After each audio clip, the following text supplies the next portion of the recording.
Imagina por un momento que te dicen que la mayor revolución política del siglo XVIII no empezó por la libertad, sino por un problema de liquidez, que no fue el idealismo lo que rompió un imperio, sino una hoja de balance que ya no cuadraba. Eso no suele aparecer en los libros de texto. Nos enseñan la Revolución Americana como una epopeya moral. Impuestos sin representación, discursos inflamados, padres fundadores iluminados por la filosofía. Pero si rascas debajo de los panfletos, debajo de las consignas, debajo del mito patriótico, encuentras otra cosa. Encuentras contabilidad, encuentras deuda, encuentras restricción monetaria, encuentras dinero y poder moviéndose como siempre lo han hecho. Bienvenidos a El Cronista Financiero, donde la historia, el dinero y el poder convergen. Para entender por qué 13 colonias decidieron romper con el Imperio Británico en 1776. Hay que retroceder algunos años antes, a 1763, cuando termina la Guerra de los 7 Años, un conflicto global que enfrentó a Gran Bretaña contra Francia y España en Europa, América y Asia. Gran Bretaña ganó, pero ganó caro. El tesoro británico quedó exhausto. La deuda pública se disparó hasta niveles inéditos para la época. Los intereses absorbían una parte creciente del presupuesto. Londres tenía un problema muy moderno. Había ganado la guerra, pero no sabía cómo pagarla. Y cuando un imperio no sabe cómo pagar sus facturas, mira hacia sus activos.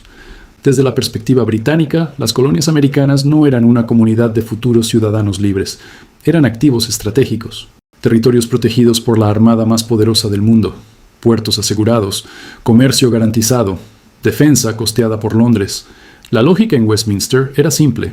Si el imperio es caro de mantener, que lo paguen quienes se benefician de él.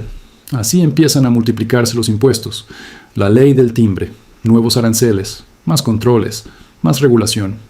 Para los parlamentarios británicos no era tiranía, era contabilidad, un ajuste fiscal imperial. Pero para las colonias era otra cosa. Era un gobierno lejano exprimiéndolas sin darles acceso real al sistema financiero británico. Desde Londres eran activos. Desde Boston o Virginia se sentían rehenes. El sistema que ataba a las colonias con la metrópoli era el mercantilismo, una arquitectura económica diseñada para que la riqueza fluyera en una sola dirección, hacia el centro. Los comerciantes americanos podían vender principalmente a Gran Bretaña, a precios británicos, en barcos británicos. Podían importar a través de canales británicos, en condiciones que favorecían a comerciantes británicos. Incluso cuando las colonias prosperaban, el excedente cruzaba el Atlántico.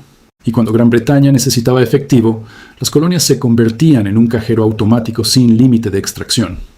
Pero el verdadero detonante no fue el té, fue el dinero. O mejor dicho, la falta de él. Las actas de moneda de 1751 y 1764 prohibieron a las colonias emitir su propio papel moneda. Puede sonar técnico, no lo es asfixiante. Sin capacidad de emitir moneda local, el crédito se evaporó. Los agricultores no podían conseguir efectivo suficiente para pagar sus deudas.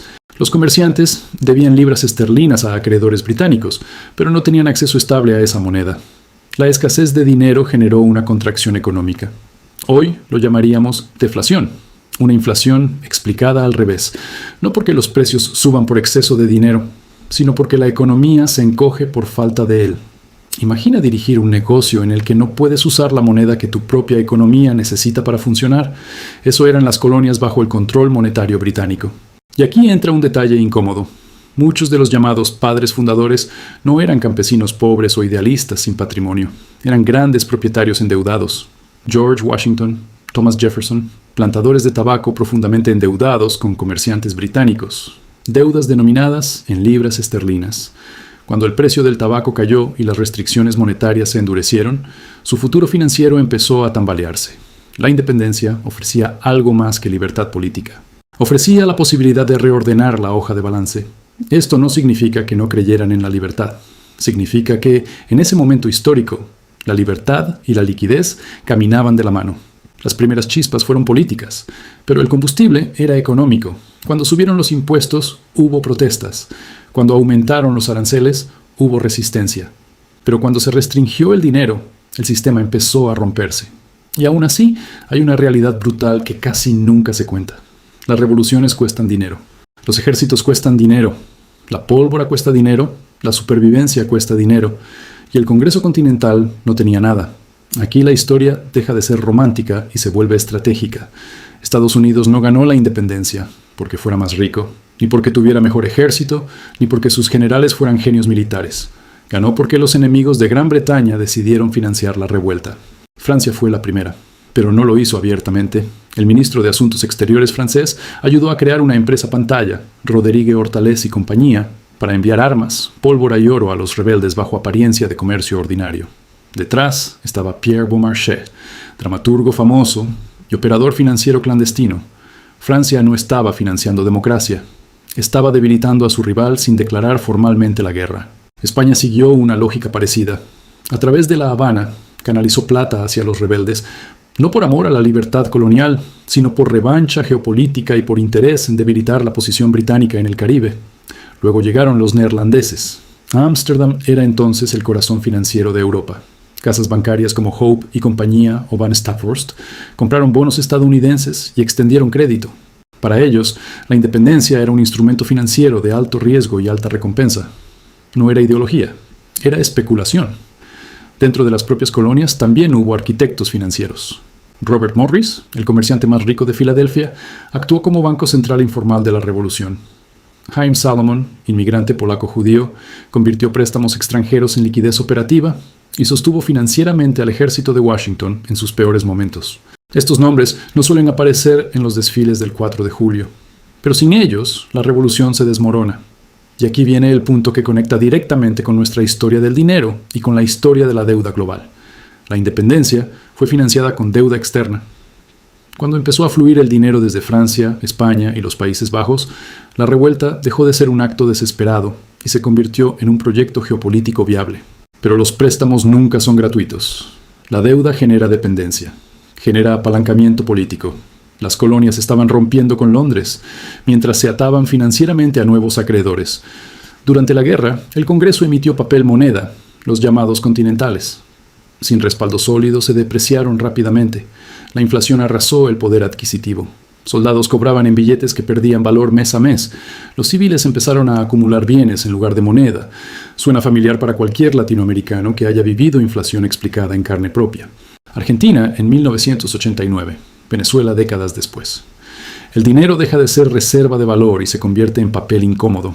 En ese caos surgió una clase especuladora que compraba bonos del gobierno por centavos, apostando a que el nuevo país los pagaría a valor nominal. Una inversión consciente de altísimo riesgo. Cuando Estados Unidos honró esas deudas, muchos hicieron fortunas.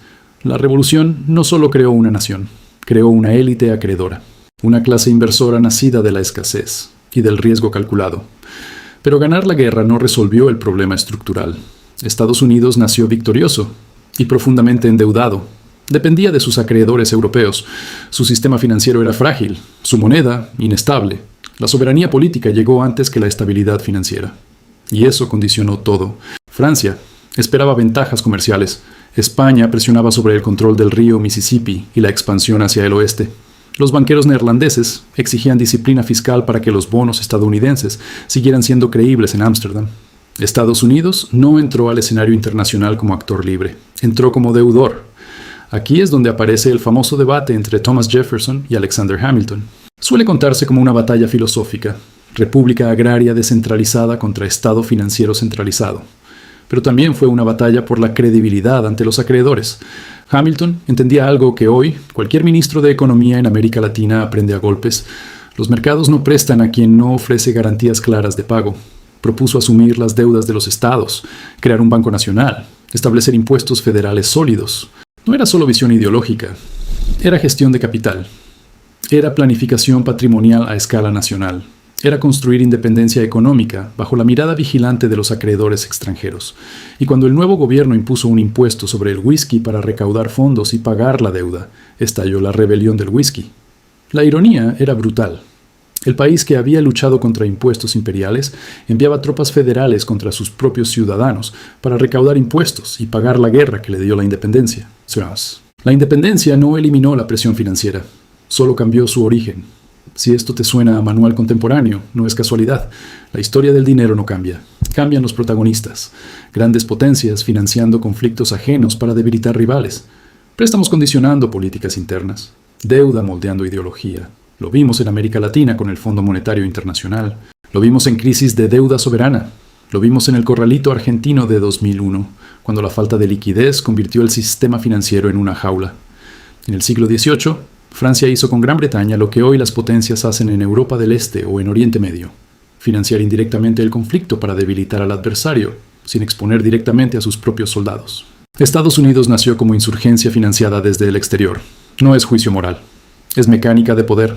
Las naciones no se levantan solo con ideales. Se levantan cuando cambian los incentivos financieros, cuando los acreedores ven oportunidad, cuando el orden antiguo deja de ser rentable.